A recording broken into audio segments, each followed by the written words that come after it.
Well, all right, it's 7 o'clock and we like to get started on time, as you know. Hello, everybody. My name is Matt Binder. I am your adult program coordinator here at the Schaumburg Township District Library.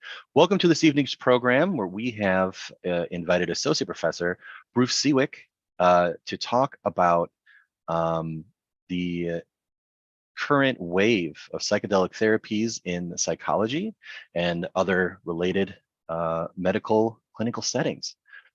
Before we get to Bruce, let me just remind you of a few things.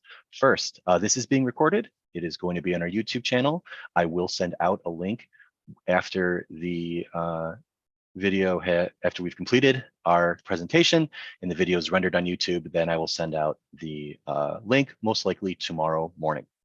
So you'll get a link to this if you couldn't make it tonight, which is great. Secondly, we have closed captioning on. If you look at your Zoom tools, you're going to see that handy closed captioning symbol on there. You can click or tap on that to enable them or change your settings, whatever you need to do. Let me talk about two things that are coming up, and then we'll hand it over to our guest tonight. First, Gary Midkiff, popular presenter with us, finished back in November 1939 to 1942, and so we begin his 2023 series where he's going to talk about the 1960s. Some major parallels to our current situation right now. Gary's going to go chronologically from beginning of 1960 all the way to the end of 1969 and see how much America changes and how many songs and people you remember if you were alive during that time. Again, the first one of those is going to be January 19th. And then it's every 2 months after that on the third Thursday, 1:30 p.m. on Zoom.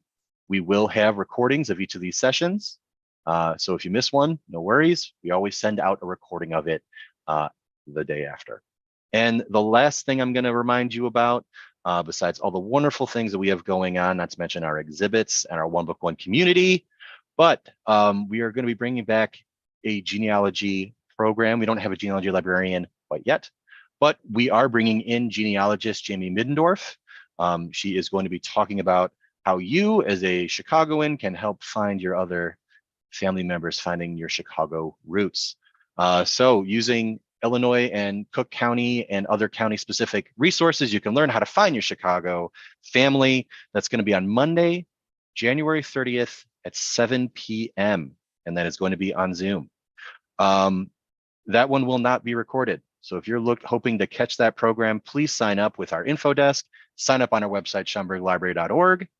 And always remember, you can call in or you can come in. We'd be happy to answer any of your questions. I'd be happy to answer any of your questions, thoughts, or concerns. You can always share them with me.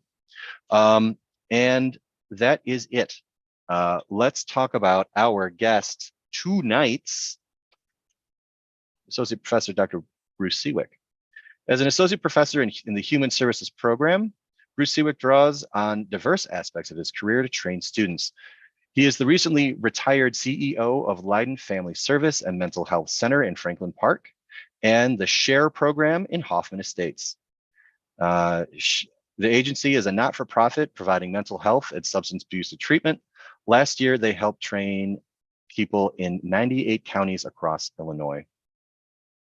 Not only is Bruce an expert on this topic, he also teaches a class about psychedelics every spring at College of DuPage. It is totally online, and if you register, you can absolutely take it. Bruce is not only going to talk about our topic tonight, but he's also going to talk about his expertise and connections within the psychological and medical community around entheogens or psychedelics. So without much any more from me, I'm going to hand it over to Dr. Bruce Seawick. Yeah, I'm not a doctor. I just have a master's degree, just a licensed clinician. I appreciate you having me here, Matt. And to everybody that sent me something in the chat, I didn't take a look at it because I'm a little leery with some of the technology, and I don't want to end up not being able to be back on the screen. So thank you all for showing up. I believe Matt said 117 people showed up. He's sending out a poll now that you can answer as I'm talking.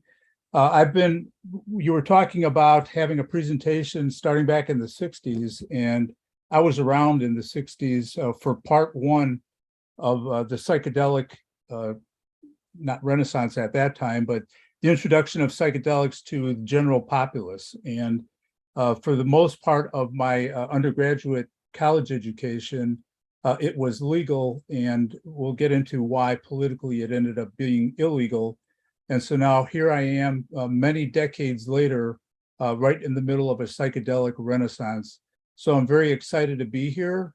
There's great healing potentials in psychedelics. The word entheogens that Matt had mentioned is the proper and very, not exactly ritualistic, but a more controlled use of psychedelics in a setting that could be clinical or religious. So with that, I resurrected my interest in psychedelics as my mother was dying of colon cancer. And I did my master's thesis, which is online. If you Google my name, it's called Psychedelic Assisted Psychotherapy for the Terminally Ill.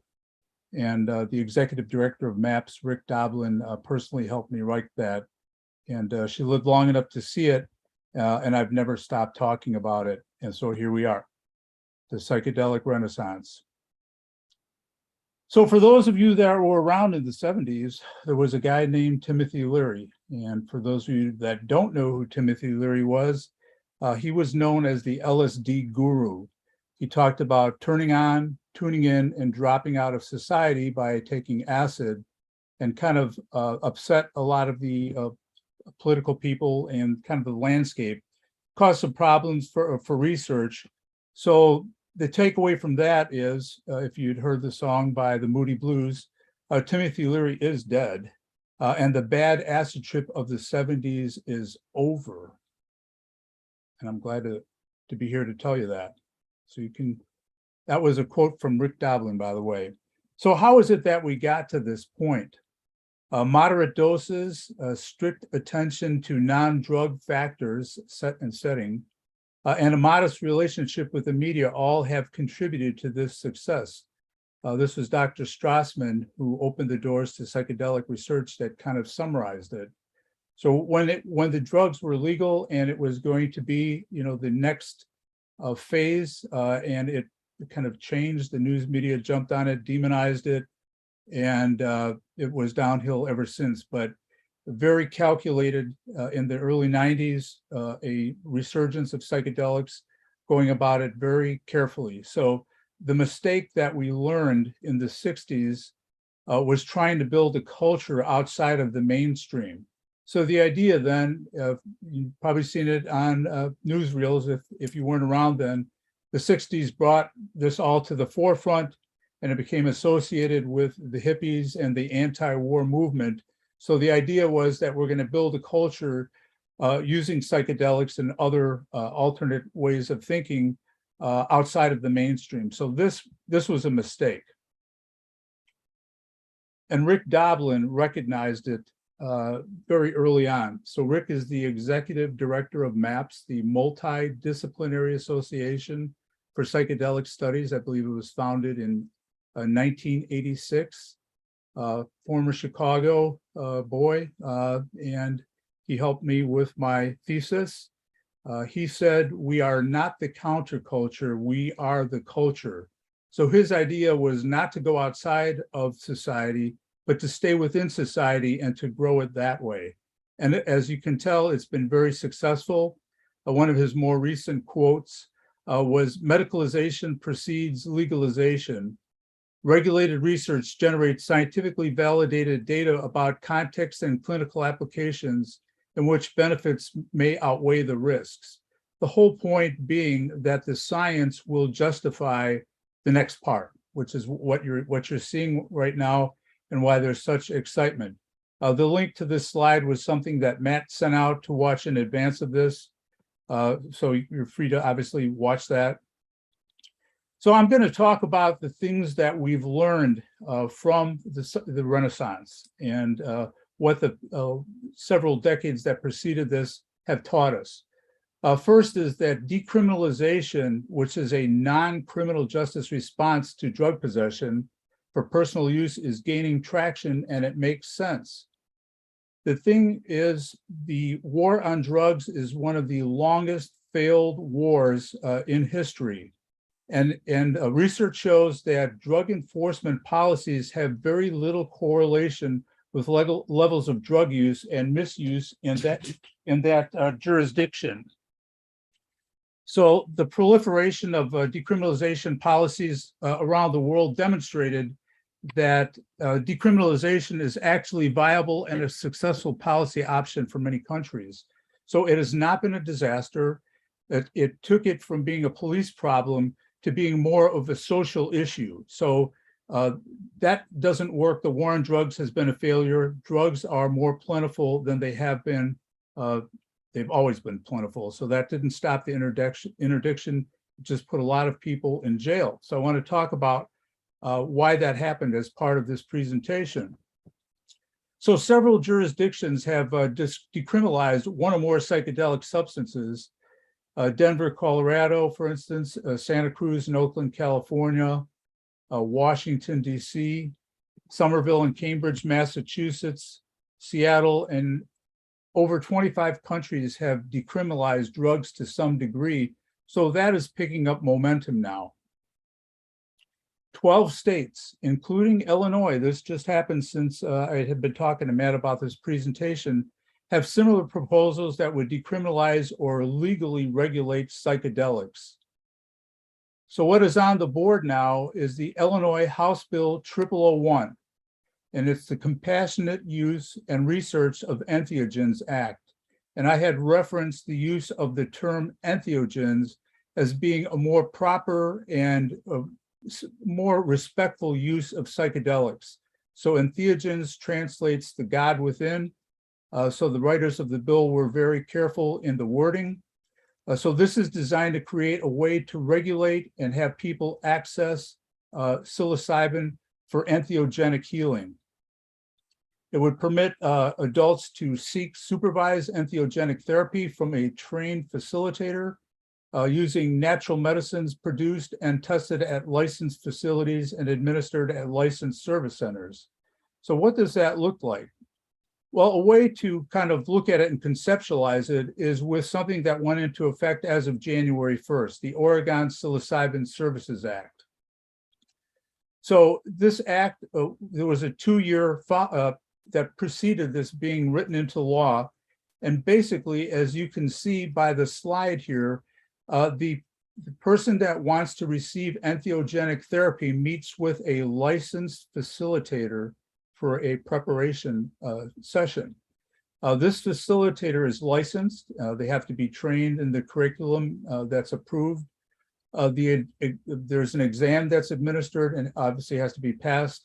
So any other license requirements have to be met in order to be a licensed facilitator.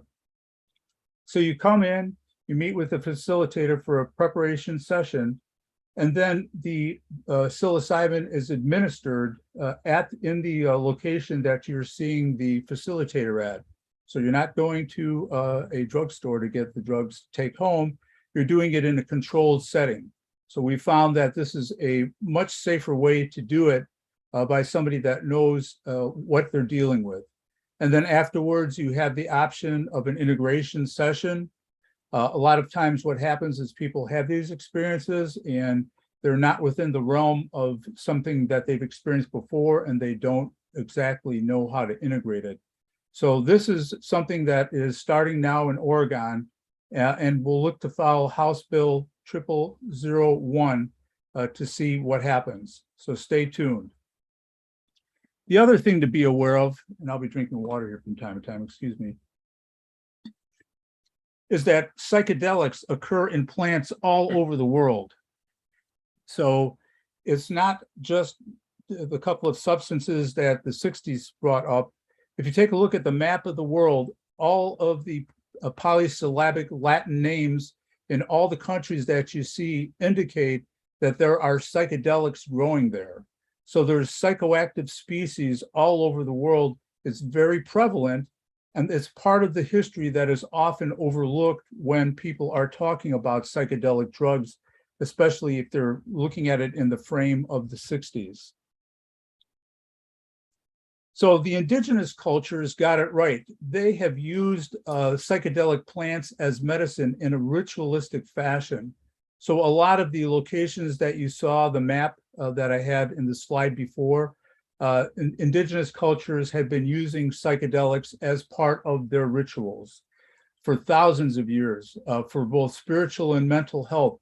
So that's one of the things we learned from the 60s and the 70s when psychedelics hit, the United States. There was no good model as to how to use psychedelics, and it kind of got out of control. And the government was involved with part of that. So with the indigenous use of psychedelic plants, they're used for healing, they're used for knowledge, there's structured use, and there's also restrictions on use. So this ritualistic context offers psycho-spiritual safeguards. And again, this is something that now when we look back, we've realized we've had to look at how the indigenous cultures use psychedelics, and the psychedelic assisted psychotherapy can vaguely be traced back to the way the shamans use psychedelics. So when we talk about indigenous cultures, I'll illustrate that. We have the Mazatec tribe and magic mushrooms from Mexico, the Bwiti people of Gabon in Africa, and the mystical Iboga root, the Huichols and their pilgrimage for peyote, and the Amazonian tribes in ayahuasca. So again, something that gets lost in the history, the psychedelic plants have had quite a history for thousands of years with no problems. And when they hit the United States, didn't know how to use them, became a kind of a problem. And so now we know what to do. Another thing to be aware of is that altered states are mind-body states. When the whole altered state concept came out in the 60s, and the Beatles, if some of you were around then, it was considered to be a very kind of outlandish approach to thinking, to be in an actual altered state. So another thing that we learned then from the psychedelic renaissance is that these altered states of consciousness are actually mind-body states. Dr. Roberts talks about this a lot, in that the single state view of the mind is a fallacy. So just thinking that the waking point of view is the only way the mind functions is a fallacy. A Western monophasic point of view of reality, which, as I said, is defined by the waking state, does not acknowledge other states of consciousness as valid. Polyphasic societies that believe in more than just a monophasic point of view, derive understanding from reality from multiple states of consciousness. So there are societies that accept and acknowledge the different states of consciousness as being part of the whole. So as Dr. Roberts says, it's more useful to consider multi-state theory instead. So if you think of computers and applications, apps are to devices as mind-body states are to minds. So an easy way to explain a psychedelic mind state is to consider it very much like an app for your computer. So if you are in the yoga mind app, you're doing yoga. If you're in the Tai Chi mind app, you're doing Tai Chi. If you're in the psychedelic mind app, you're doing psychedelics. And then you can combine these apps to make other states. Yoga, Tai Chi, and psychedelics, for instance, to form new states of consciousness. So that is the one thing we've learned, that it's just not the monophasic, the single point of view of a single state view of mind. And we can thank Dr. Roberts for that. I'm sure he's on this watching it, and I thank you for that. The other thing we've learned is that psychedelics do not cause mental illness. So many of the reports about this, aside from being mostly not true, are correlational things. So it's not causational, it's correlational. They can trigger psychotic experience in a vulnerable person, but they do not, in and of themselves, do not cause a mental illness. So some of the reports that people were experiencing mental illness as a cause of psychedelics was because it was a correlation, happened to be when they were experiencing symptoms of mental illness. Of the dreaded flashbacks are actually unprocessed psychological material. You can have a flashback without being on psychoactive drugs. So anytime you're daydreaming or thinking about something in the past, that is a flashback. That's not necessarily a bad thing. So that is something to keep in mind. The extent to which the drug alters the mind is not in any way linked to the likelihood that the drug will cause physical damage. As a matter of fact, there's almost an inverse relationship between physical harm and psychoactive effects amongst the pleasure drugs. So let's talk about cigarettes. So cigarettes have very weak mental effects, but they are the most physically harmful. LSD, on the other hand, produces profoundly altered states of being, but has the least lasting effect on the body. Dreams that we have every night are altered states of consciousness, and they are very necessary to health. So the thing to remember is just because it alters your consciousness does not make it dangerous. And the whole predication of scheduling, which I'll get into shortly, is based on safety, and that's why it happens to be an untruth in this case. So the feeling when you talk about drugs, and maybe it's a little like being on dreams, having dreams, it can be identical because LSD works by activating the serotonin receptors, which can block the release of serotonin in parts of the brain. So the weirdness of LSD, which can be very comparable in some ways to dreaming, may be a direct consequence of this biochemical blockade of serotonin release. So psychedelics can be generators of ideas, ideogens. And again, this is a concept of Dr. Roberts. I like to quote Steve Jobs, and I'm going to read his quote on taking LSD, where he acknowledges that it's one of the 2 or 3 most important things he's done in his life. He says, I came to age at a magical time where consciousness was raised by Zen and also by LSD. LSD was a profound experience, one of the most important things in my life. LSD shows you that there's another side to the coin, and you can't remember it when it wears off, but you know it. It reinforced my sense of what was important, creating great things instead of making money, putting things back into the stream of history and human consciousness as much as I could.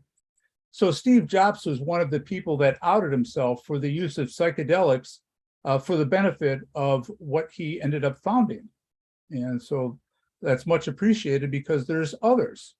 And when we talk about psychedelics being ideogens, before it was illegal, there was a famous creativity study by Dr. Oscar Janiger, who explored LSD's effect on creativity.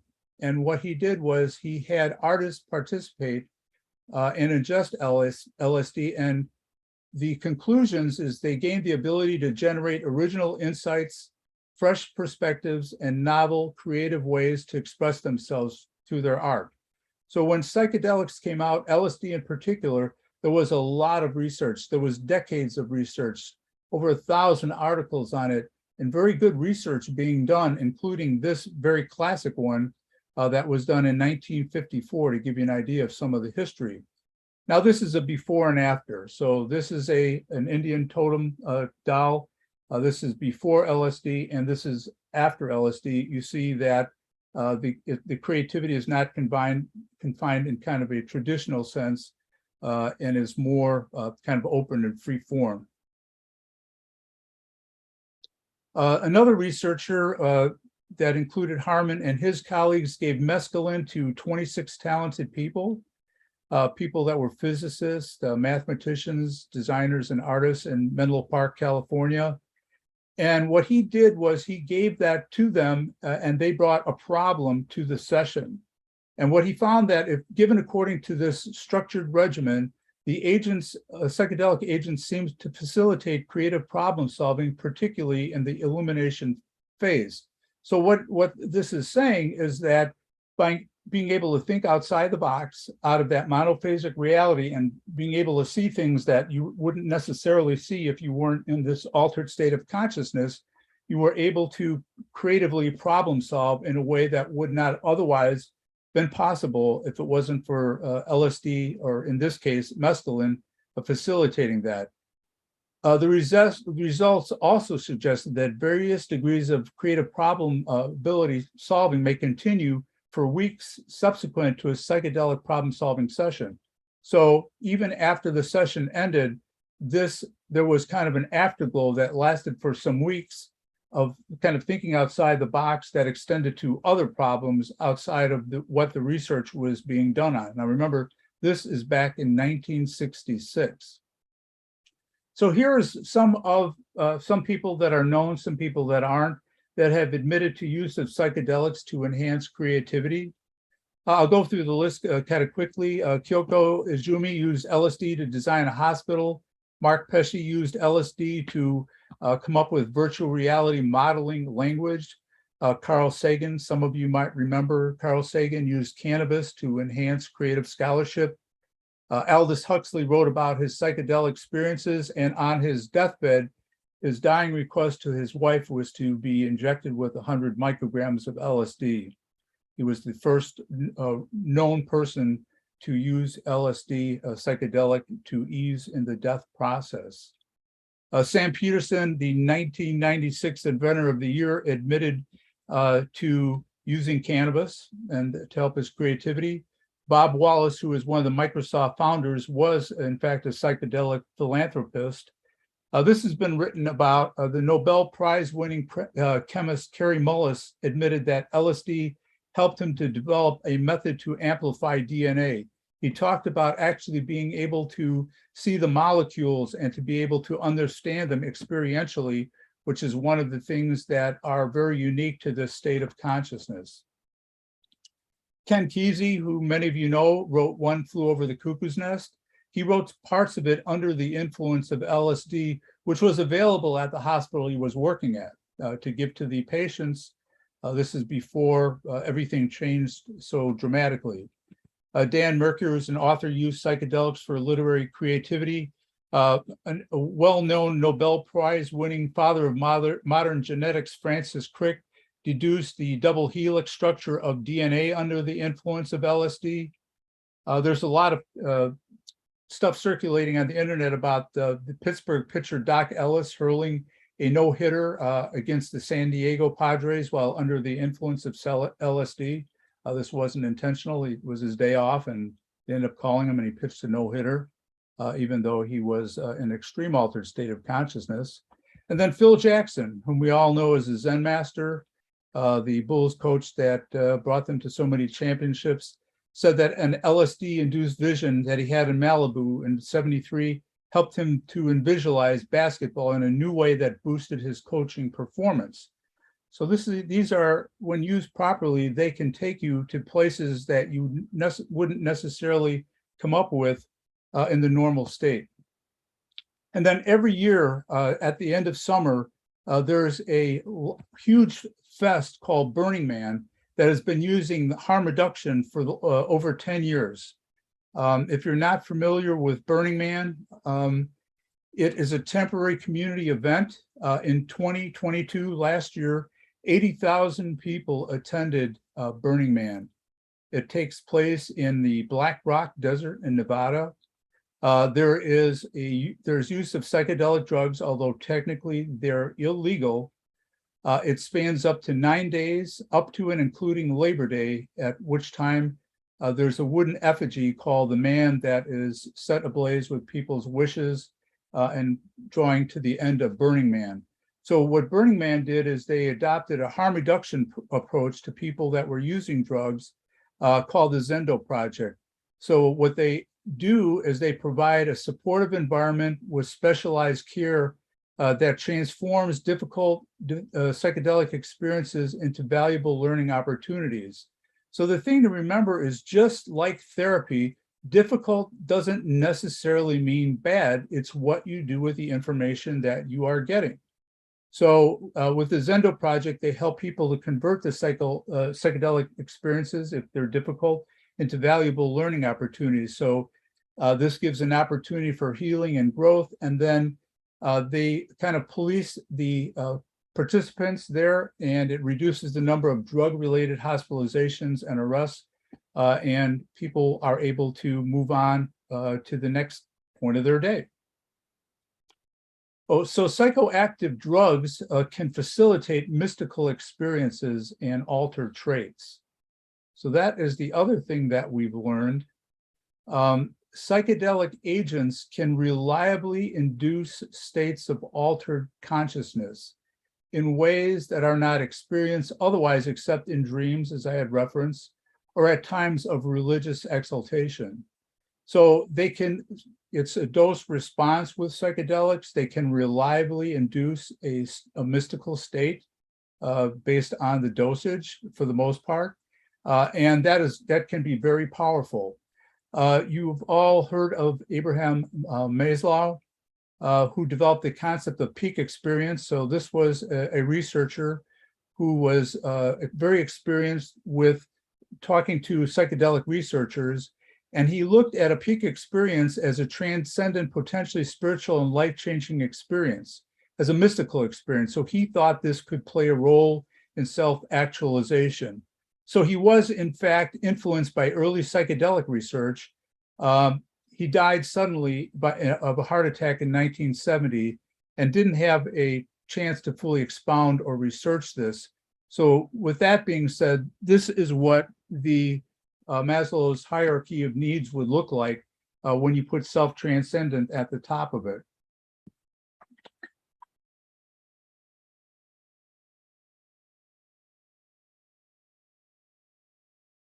So what is a definition of a psychoactive drug or experience? So a psychoactive experience facilitated by psychoactive drugs can change behavior by altering the normal function of the central nervous system. I had to throw in one of my favorite quotes by Daryl Inyaba, who writes the classic manual that is used in many psychopharmacology classes, uppers, downers, and all-rounders. He said a psychoactive drug is any substance that, when injected into a rat, gives rise to a scientific paper, which happens to be the case in most cases. So psychedelic mystical experiences, whether they're psychedelic or non-psychedelic, can facilitate a quantum change with a possible shift in perception. So a religious mystical experience is in a psychedelic experience are indistinguishable when you have the raters rating it based on a rating scale. So either of these, whether it is something caused by psychedelics or something caused by a religious mystical experience, can change possible shift in perception. So this mystical experience, with very careful preparation, can lead to positive changes in a person. The groundbreaking research, the title of the research says it all to me. Psilocybin can occasion mystical type experiences having substantial and sustained personal meaning and spiritual significance. The results of the study showed that more than 60% described the effects of psilocybin in ways that met criteria for a full mystical experience as measured by established psychological scales. So if you go back to what I said about indigenous cultures using psychedelic plants to produce mystical experiences, that was communing with the divine. It was a way to experience the divine through the sacred plants. And we have that opportunity too. There's the Religious Freedom Restoration Act protects two religious practices that uses plant psychedelics, entheogens, as I mentioned before. So they recognize the entheogenic plants in religious ceremonies. So they recognize the potential and the power of facilitating a mystical experience that could show you the divine within. So the peyote religion is protected, and the ayahuasca religion. So these are two religions that are protected by the Religious Freedom Act. They have living sacraments that help you communicate with the divine, and they are protected in the United States. So they're not used in a party sense, they're used in a ritualistic entheogenic sense, the way I described it earlier. Also, psychedelics may be used in sub-threshold doses. I'm sure many of you have heard of microdosing. So microdosing is the act of integrating sub-perceptual doses of psychedelics into your weekly routine for higher levels of creativity, more energy, increased focus, and improved relational skills. So that was the other takeaway in the last couple of decades, is you don't have to take a full-on dose to experience psychoactivity. You can use it in a sub-threshold dose in a way that could be more about wellness than about pathology. You might have seen the book by Ms. Waldman called A Really Good Day. She talks about how microdosing made a mega difference in her mood, her marriage, and her life. I've got a quote from her book that kind of summarizes it. Today, I took my first microdose. I felt a tiny bit more aware. The trees look prettier than usual. The jasmine smells more fragrant. It suddenly occurs to me that I feel mindful, a feeling that I've tried to achieve through meditation, though I've always come up with zip. I'm finding it a little bit easier to notice both my thoughts and my body moving through space. So this is her report on using a sub-threshold dose of a psychoactive drug.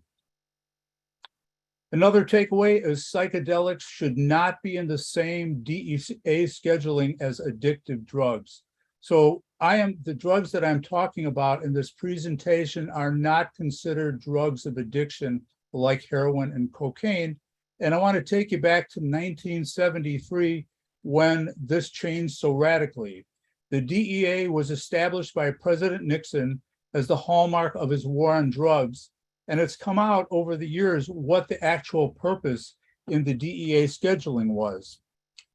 Don Baum interviewed John Ehrlichman, who was Nixon's domestic affairs advisor at the White House. And what he said in this interview, and I'm going to read it so you can listen to it and understand how this ended up costing decades of research. So the Nixon campaign in 1968 and the Nixon White House after that had two enemies: the anti-war left and Black people. You understand what I'm saying? We knew we couldn't make it illegal to be either against the war or Black, but by getting the public to associate the hippies with marijuana and Blacks with heroin, and then criminalizing them both heavily, we could disrupt those communities. We could arrest their leaders, raid their homes, break up their meetings, and vilify them night after night on the evening news. Did we know we were lying about drugs? Of course we did. So what the takeaway on that is, if you want to target a culture without making it seem like you're doing it specific to the culture, you target their drug of choice. And that's what happened. I was there in the 70s when marijuana and LSD were legal. And then with the scheduling, which you see on the slide here, that Richard Nixon had the DEA put in place, supposed to be based on safety, but everything that I'm talking about, for the most part, is in Schedule 1. So Schedule 1 is the highest potential for abuse and no accepted medical uses. So the drugs that I'm talking about in the PowerPoints, except for ketamine, are in Schedule 1, along with heroin and drugs that are considered drugs of addiction. So one of the ways to look at safety of drugs and to understand better why the scheduling is so inaccurate is to look at effective dose versus fatal doses. So the ratio. So at what dose do you feel something? And then at what dose is the drug fatal? So I have here the ratios starting with marijuana, which is over 1,000 to 1. So 1,000 times later, after you feel the effects of marijuana, still not fatal. LSD 1,000 to 1. Psilocybin 1,000 to 1. And then you start to go down where the ratio is a little tighter. MDMA is 16. Cocaine is 15. Alcohol, which is not even scheduled.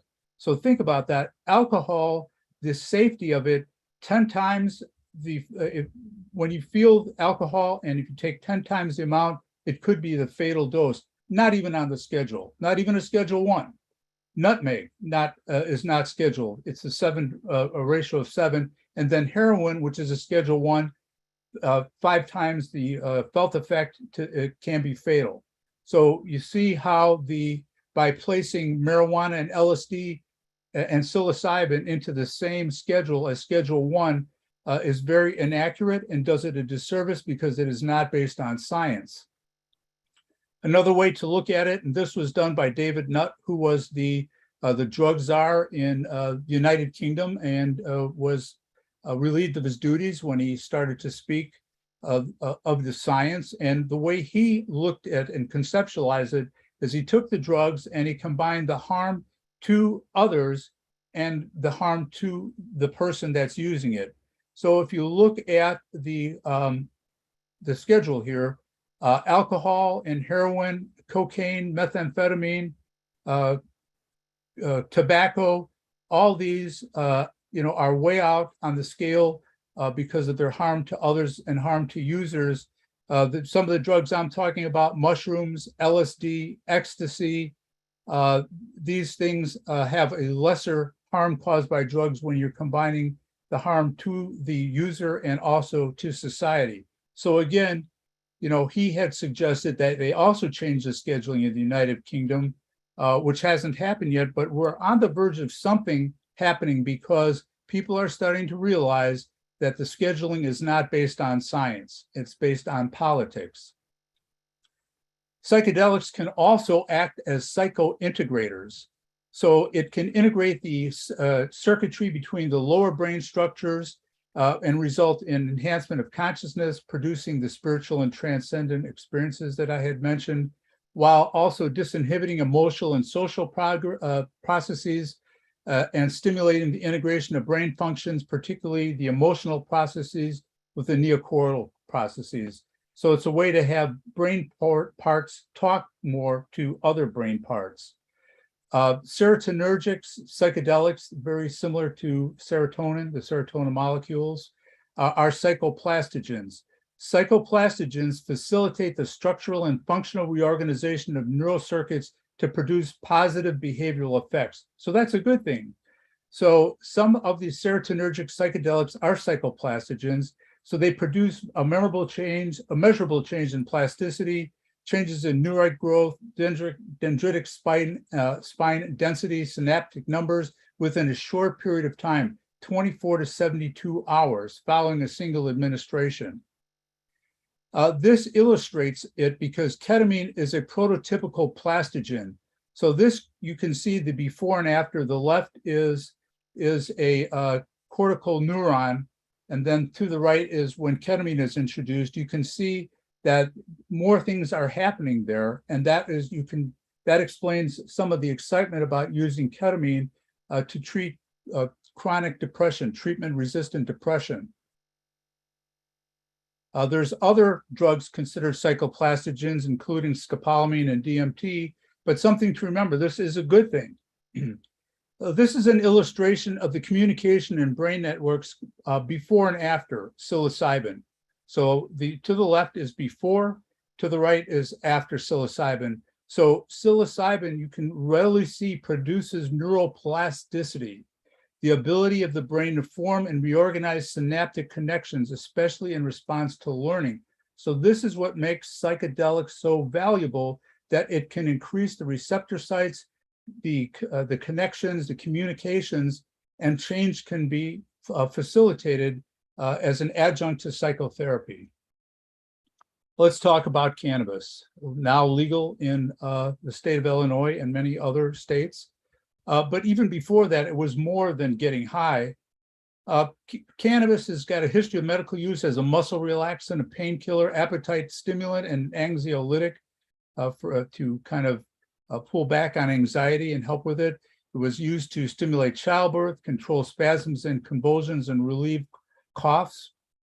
What changed our perception of THC was in 1990, it was found that the brain has its own natural neurotransmitters that are very analogous to endocannabinoids. So think about it. The cannabis plant's ancestral lineage evolved as a result of being a biochemical mimic of our own endocannabinoids. That's why it's such a good fit. This is something that you can look at on your own. I've got the brain area that can be influenced by cannabis. The first slide is areas of the brain and what it can do, in ways that it can help, because I have a couple of videos and I know we're a little pressed for time. And this is the influence of cannabis on the tissue system and how the physiological role of the endocannabinoid system can play into it. Kind of an explanation to how marijuana, cannabis, can be used as medicine. This illustrates the non-psychoactive portions of the cannabis that can do everything from be antispasmodic, antibacterial, analgesic, anti-epileptic, antipsychotic. So with the scheduling of cannabis as a Schedule 1, research for all of this stopped when there could be a multitude of uses from the non-psychoactive portion, which again is illustrated in this diagram. MAPS conducted a study of smoked marijuana for post-traumatic stress in veterans of war. All treatment groups showed improvement, and they were able to tolerate it. PTS symptoms improved during 3 weeks of treatment. This is just getting started. No active treatment with cannabis outperformed the placebo, because the research always has to have a placebo component. So stay tuned on that. Also, serotonergic psychedelics help with the symptoms of cluster headaches. Cluster headaches can be relieved through the use of serotonergic hallucinogens, not necessarily psychoactive doses. So currently, Yale University is collaborating with the Hefter Research Institute to research psilocybin in treating cluster headaches, scheduled to be completed toward June of 2023. I'd mentioned ketamine earlier. It's a Schedule 3. It was found to be much more effective in reducing suicidal thoughts in depressed patients. You see the proliferation of ketamine clinics all over. It's a Schedule 3, so that's not a problem. Johnson & Johnson tweaked the molecule and esketamine approved for marketing for treatment-resistant depression. So again, the exciting thing about this is a different approach than the SSRIs to depression, and also a relief of suicide ideation, which is huge. So psychedelics have been used successfully as a therapeutic adjunct to therapy. I want to talk about the three organizations that provide funding. The first is Hefter. They're focused on psilocybin for cancer-related emotional distress and also for relief of depression. What happens with psilocybin is there's a loss of ego-centered consciousness, and Michael Pollan said it best: when the ego sleeps, the mind plays, proposing unexpected patterns of thought and new ways of relation. So I want to show a video here, and bear with me, because I practiced with Matt before. I want to show you a short video about Pam Sakuda, who was one of the original participants in the psilocybin end-of-life study. So I'm going to show the video, so just bear with me.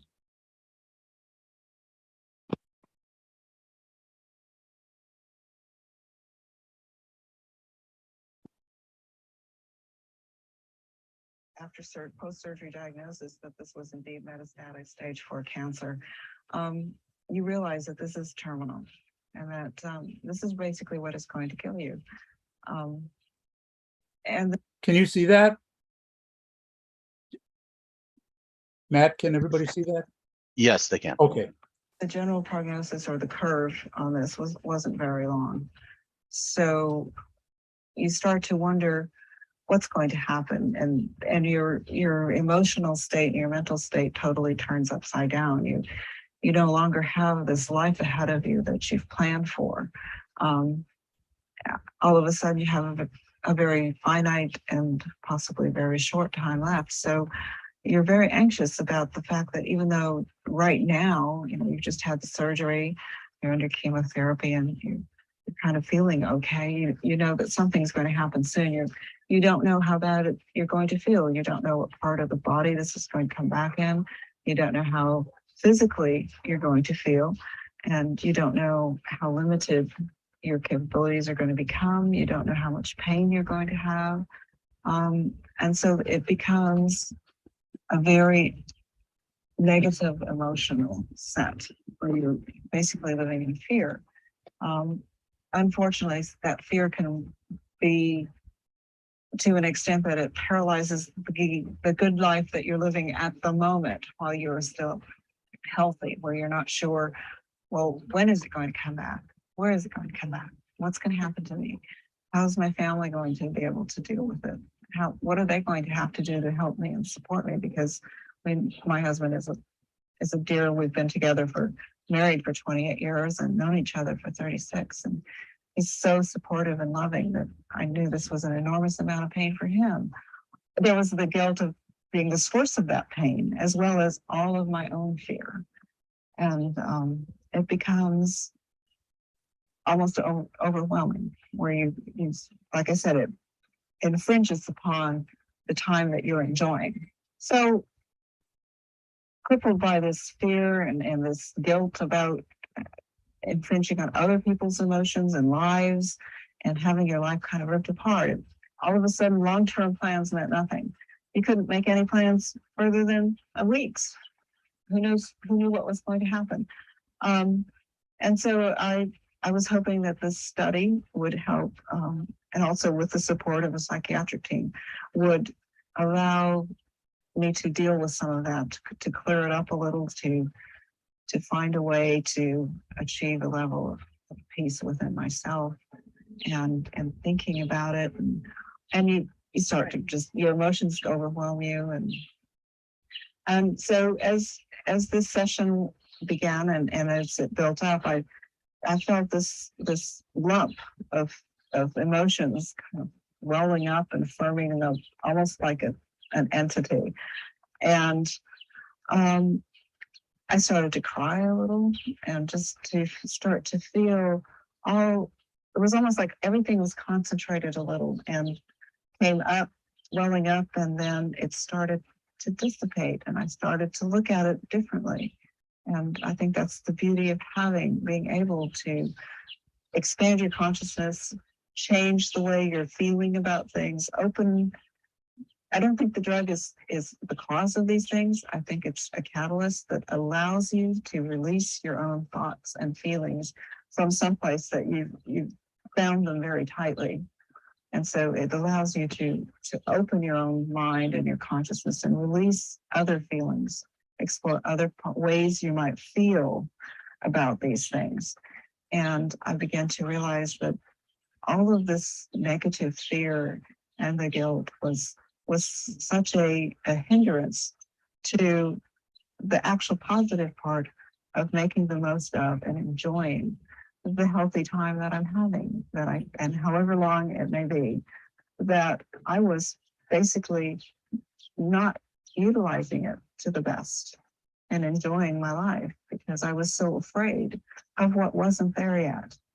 And so I had the opportunity in this altered state of mind to think about how if I could just let go of that and not focus so much on being afraid of what wasn't here today, that I could live more for today, in the here and now, in the present, and enjoy the time that I had, and take it as a gift, that it was something that was so precious, and that it didn't deserve to be clouded by these fears, that there would be plenty of time to be worried about it and to be afraid when something really happened, when the disease manifested itself again and needed to be dealt with at a different level.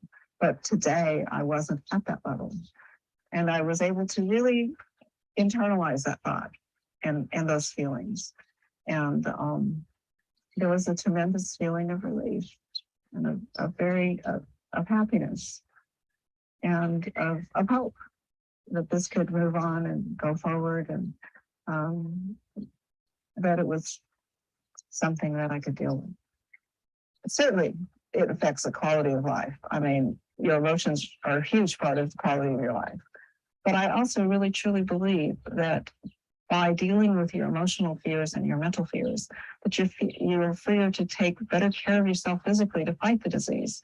For instance, one of the things about feeling very hopeful and optimistic is I get myself out there and exercise really hard because it makes me physically feel better, and I know it physically makes me stronger.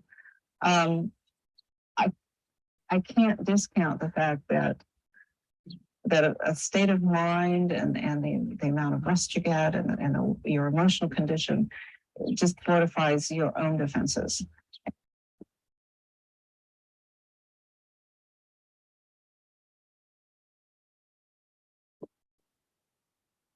So I was fortunate enough to talk to Pam Sakuta's husband, and it was an honor to talk to him. He described what happened to Pam after the research, after participating in the study.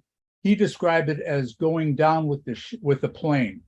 He said that prior to the being part of the study, she was beside herself and wasn't really the pilot of her plane. And he said after being part of the study, she went down with the plane, and he was forever ever grateful for that. So I wanted to convey that to you all. Beckley is another organization that funds psychedelic research. They're focused on psilocybin to treat treatment-resistant depression. It's a small study, but it shows a reduction in symptoms. And they use it as an adjunct for smoking cessation, and some positive results there. What they found, the conclusion was that psilocybin may treat depression by engaging and accepting and confronting difficult emotions rather than avoiding and disconnecting. So it's not the drug itself, but it's what it facilitates that causes the change. MAPS is a big organization in the United States that does a lot of psychedelic research. They did some LSD research in Switzerland, treating anxiety to death. And the results indicated that it was safe to use and reduce anxiety without safety concerns. So his hope is to bring this to the IRB and to be able to do LSD research, which has been a taboo since Timothy Leary's turn on, tune in, drop out. Ibogaine, which is a plant that grows in equatorial Africa and is used for treatment of ibogaine. MAPS completed some observational studies at independent ibogaine treatment centers in Mexico and New Zealand, showing a significant reduction in opioid withdrawal and drug use in participants. Again, this is Schedule 1. The conclusions were that ibogaine appeared to have a substantial treatment effect in opioid detoxification. So the interesting thing is that the ibogaine stops the withdrawal symptoms and gives you a psychedelic experience. So it had a substantial effect on detoxification and reduce of drug use at a month and sustained up to 12 months in a subgroup of subjects. And some of the people that participated have had histories of failure with other treatments for drug treatment. So ibogaine has some potential, some great potential for this, because it ameliorates the withdrawal and it takes you on a biographical trip. MAPS did some ayahuasca research in Canada, showing that the safety and long-term effectiveness of ayahuasca to treat addiction and dependence. So it increased mindfulness, empowerment, hopefulness, and quality of life outlook. May have contributed to a reduction in cocaine use. So this is a way of looking at a way to use ayahuasca and psychedelics in a salutogenetic fashion. It's more about well-being than pathology. So the ayahuasca, this particular research kind of brings that to the forefront. MDMA-assisted psychotherapy, MAPS has a lot going on with it. They're treating PTSD, as you know, you've seen that on the news, phase 3, and I've got a short video clip. It was designated breakthrough therapy by the FDA in 2017, approved for expanded access to outside of research in limited numbers, treating the anxiety around dying, looking at social anxiety of autistic adults, eating disorders, and also looking at MDMA's impact on healthy volunteers.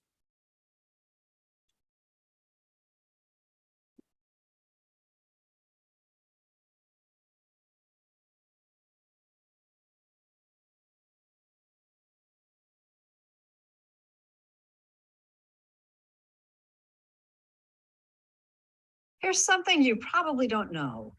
As many as 1 in 5 veterans suffers from PTSD.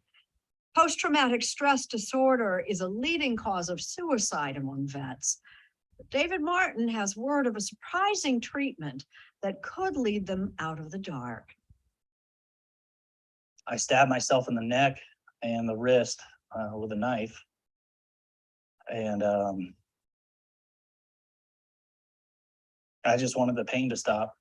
A series of Pulitzer Prize-winning photographs captured the agony of former Marine Scott Ostrom, his life overwhelmed by PTSD after 2 tours in Iraq. 12 years of nightmares, panic attacks, and failed relationships. A danger not only to himself, but to others. Deep down, I was angry. So really, I think I was just looking for a fight. What were you angry about? I was angry with myself. I felt guilty for some of the things that I failed to do when I was overseas. Failed to do, how? I watched my friend burn alive inside of a Humvee, and the fire was too hot and I couldn't get to him. So I felt like I needed to be punished for that. You're being haunted by a memory of something that happened to you. Rachel Yehuda of Mount Sinai Hospital in New York has spent 30 years working with veterans and other victims of PTSD. The standard treatment for PTSD has been psychotherapy, and there are 2 medications that are FDA approved for the treatment of PTSD, both of which are antidepressants. How effective is the treatment? These treatments tend not to really Sorry about that. I've solve the got 2 problem things for going most at people, once. but they are better than nothing. Sorry about that.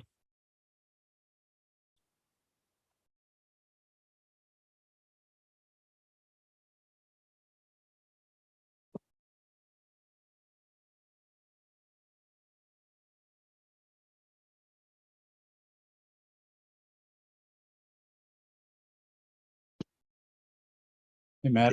Hey, Bruce, if you look at the volume next to that speaker, Okay. it's all the way down. Made Okay. psychedelics illegal. Let me bring it back. Sorry about that, everybody. How many people over the last Heard about this, I thought to myself, how could this possibly be a good idea? Psychedelics were illegal and designated by our government as being of potential harm and no medical benefit. Then at the annual Burning Man Festival in Nevada, she met Rick Doblin. I knew that MDMA was great for PTSD in 1984. Doblin heads a psychedelic research organization called MAPS, and for decades has been fighting laws which made psychedelics illegal. When we think now about how many people over the last 50 years could have been saved from suicide or depression if the research hadn't been shut down, it's a tragedy. It was not until 2016 that the Food and Drug Administration authorized phase 3 trials for MDMA. The same kind of phase 3 trials COVID vaccines went through to prove they are safe and effective. The results from the latest phase 3 trial of MDMA were just astounding. So these studies, have they produced specific results? 2/3 of the people that were treated with a course of MDMA no longer have PTSD. Would you call this a breakthrough? I would absolutely call this a breakthrough. What does the FDA think? They've designated MDMA-assisted psychotherapy as a breakthrough approach. What does that mean in terms of what you can do now? Well, it doesn't mean you can start taking MDMA on your own.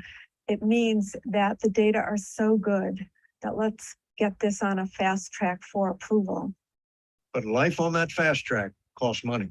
The biggest obstacle really for us was raising the funds to do the research because the pharmaceutical companies were not interested, the major foundations were not interested. It was all too controversial. Thank you. Enter Bob Parsons, a maverick billionaire who first took psychedelics 3 years ago.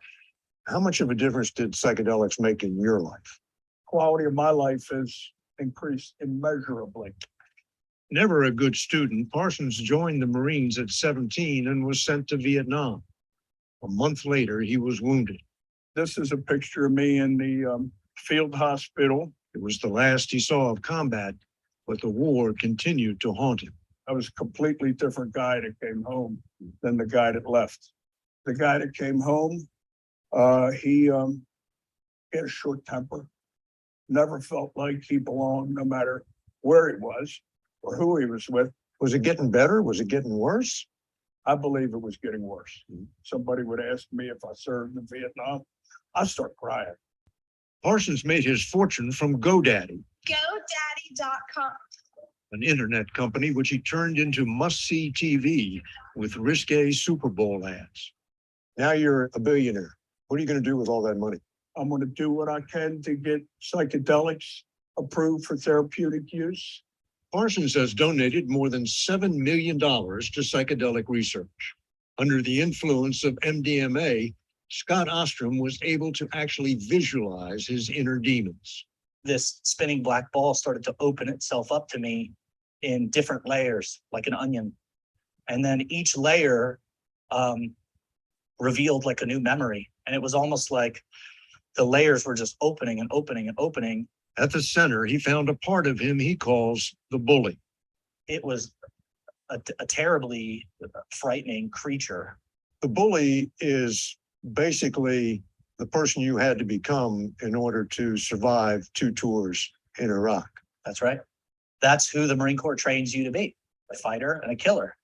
And that's who I had to become to survive those deployments. With the aid of 2 psychotherapists, he was able to come to terms with it. After those 3 MDMA sessions, I haven't had a nightmare about the war since. Do you suffer panic attacks anymore? No, Do you have any thoughts of suicide? no. But like a drunk getting sober, he can't undo all the damage done, all the years lost. You know, I spent over a decade pushing people away and making my life harder on myself and not loving myself. So as far as dealing with the combat part of my PTSD, we were successful in that, but I still think I can be a better person. I still think there's room to grow. MDMA may be a breakthrough, but it's still a trial drug not likely to be available to the estimated 1 million veterans suffering from PTSD until 2024. What the breakthrough means to me is that we have a meaningful way to spend our time now so that we can bring a new paradigm of care to the people that need it most. It just means that there's real hope out there, that they really end up being a game changer for people that have suffered for way too long.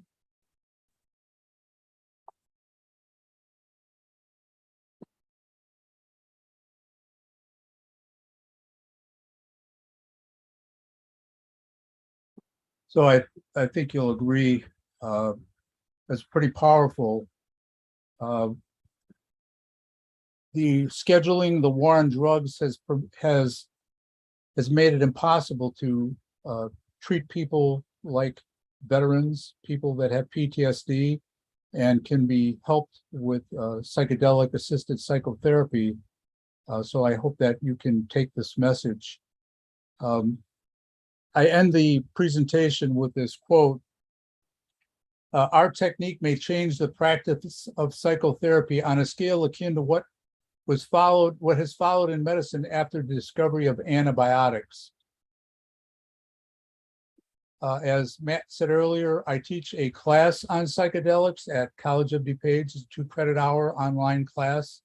Starts in March. Let me know, it fills up pretty quickly. So with that, I apologize for that glitch there. Even with my practice, there was a glitch. But thanks for talking me through that, Matt. No problem. So, No problem. At all. So I'm glad, I'm very pleased to spread the word. I mean, this is very powerful medicine. You know, at least 22 people a day that we know of are dying by suicide. And we have better tools in our toolbox to save lives. And I see no reason for this not to continue being rescheduled and offered in a controlled setting by people that know what they're doing, very akin to the entheogenic practices of the indigenous people. So with that, I'm open to questions.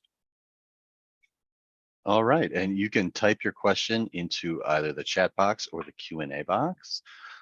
First question here, might psychoplastogens have restorative effects in stroke or traumatic brain injury? Yes.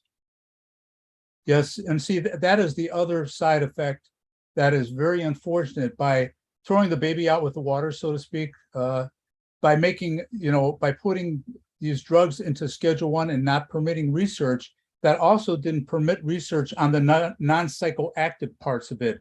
So yes, you're absolutely right. This might have potential for that, and just now starting to be recognized because of this resurgence that otherwise has not been able to be done. So very good point. We have a question here. Is there a drug you would recommend for migraines?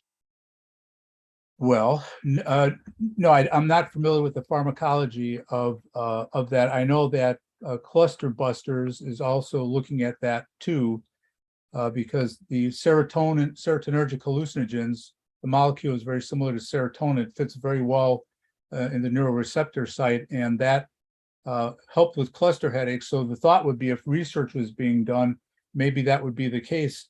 There was some research done where they teased out the psychoactive part and to see if the pharmaceutical companies would be interested in a non-psychoactive drug of LSD. It's called bromo LSD. And as I understand it, the pharmaceutical company is not interested in something that you wouldn't have to take for the rest of your life. So again, another unfortunate side effect to the war on drugs and the misscheduling of medicine. All right. We have a lot of compliments here, just to let you know. Norma says, thank you, Bruce. We'll contact my senators and congresswomen. Elizabeth says, thank you so much for all of your work, your time with us, a wonderful presentation. Christy says, very powerful. Thank you, Bruce. Tom says, great content, my brother. Nicholas says, terrific presentation, Bruce. Thank you so much. Learned so much. Thanks, Bruce, from Brady. So just going to share some of those comments. And again, if you have any questions, put them in the Q&A box or put them in the chat. We have a question here. Is your upcoming College of DuPage class virtual? And I believe you did say yes, it was. It is virtual. It's totally online. So Matt's going to send out my contact information. You just have to register for it. You have to become a COD student, but it's an online class, so you don't have to be anywhere near the College of DuPage. So when I started, it was long before the psychedelic renaissance, and now here I am vindicated. So it's nice to be right for a good reason. Let me ask you this. We've talked about psychedelics for PTSD, but are there any other kinds of conditions or feelings you think psychedelics can help us through? That one of them, I think, is grief, something we all go through when we lose people. Would psychedelics help with that grief process? Are there other things besides traumatic events that psychedelics can help us with? Yes, ketamine is being used to deal with grief. Ketamine infusion, and you end up in a very altered state of consciousness, and you do some work in that state, and you have somebody there that helps you integrate the whole thing. So what has had to happen with psychedelic research is they went after the things that nothing could successfully treat. So that was dying, right? If you think about it, it's like, well, people are dying, so what difference does it make anyway? So they started off by dealing with intractably incurable diseases, and then now they're marching it toward wellness. But they had to start from this position because of what the war on drugs made everything appear to be, something that would make you crazy, So, we're just now starting to scratch the surface, and you're going to see a lot more happen. Hopefully, something won't go sideways like it did in 1973. I watched it happen in horror. And here it is, 2023. I don't know how many years that is later. We're standing at the precipice of a renaissance. We got a question here from Vanessa. Are there potential implications for the use of psychedelics for those suffering from fibromyalgia? There is, there might be some use of cannabis for fibromyalgia and autoimmune disease. So there might be some potential there. Again, you know, first, in order to get this stuff even moving toward research, you had to prove that it was safe, and that took a while. And it takes money, and pharmaceutical companies weren't backing it. So the three big companies that I showed you, the organizations, had to come up with private funding in order to show the drugs were safe to administer in a controlled setting and then take the research. So we're behind many decades, you know, and it's just unfortunate, but I guess better late than never. Definitely. So let's see there. I see a question here. Is Oh. there places, clinics to go in all life for people with addictions, and does insurance cover it? No, I don't know of any places that treat addictions with psychedelics because it's a Schedule 1. So most of that treatment that I referenced is outside of the United States, like in Mexico or Canada. So it's going to be a while before the insurance companies will cover it because of how long all this takes. In order to get to the phase 3 where we're at now, just about ready to break out to the general public, it's taken decades. You got to go through phase 1, phase 2, phase 3, you know, multiple sites all over the country. So it takes a lot of money and a lot of time. And then COVID set it back, set the research back 2 years. We were thinking it was going to be approved last year. So it's 2 years from now. It'll be next year. Are there clinics that administer psilocybin in this area?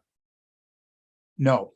Psilocybin is a Schedule 1. Again, it's illegal. So there are places not that are doing it illegally, but you know, I don't recommend that you do that. The hope is with this bill in the up in the state of Illinois, that will happen. Psilocybin will be able to be administered in much the same model, I imagine, as Oregon did. So, and I feel bad to say that. One of the things that I really regret when I make psychedelic presentations is people want to know where they can get this, and the answer is until it, you know, gets out of research and is free to administer. Not free, but it's okay to administer. There is no place to go legally. Sad to say, but. Two other questions here. Courtney would like to ask, any updates on the gentleman researching treatments, cures for the chronic ice pick headaches? Not yet. They're trying to kind of figure out what components of the research and the substances can aid with the headaches. They're talking about cluster headaches, the ice pick headaches, also called suicide headaches. The story on that, just so you know, is a gentleman named Bob Wool, local guy.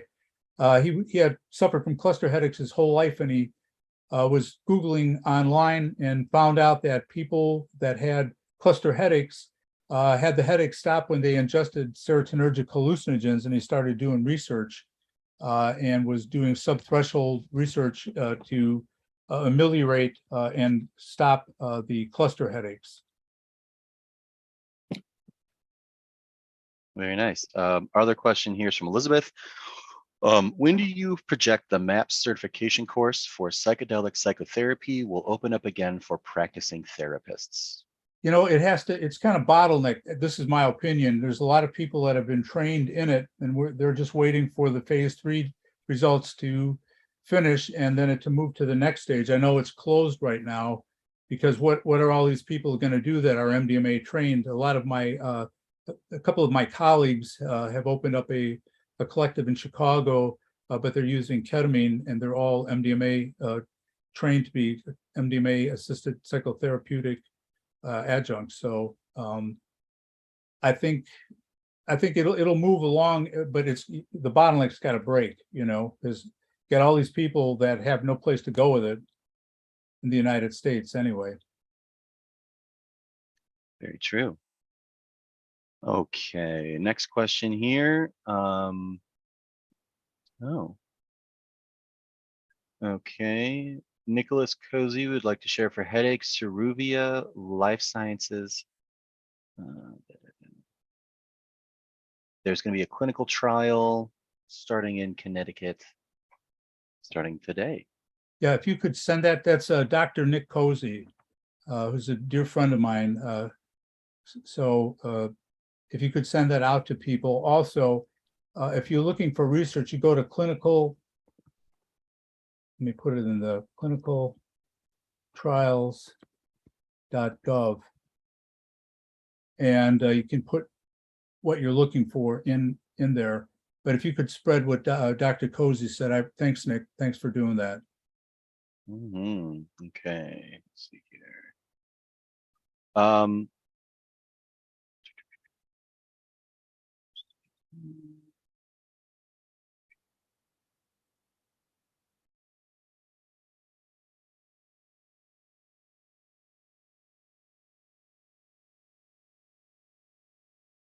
all right. Well, if there are no more questions, then we will wrap it up.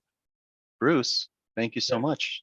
Thank you. I appreciate it. It was an honor to present. I know you're going to have it up on YouTube. I don't know if you can splice the part about the glitch out, probably not, but it'll make it more entertaining. So That's right. thank you, everybody. Stay tuned.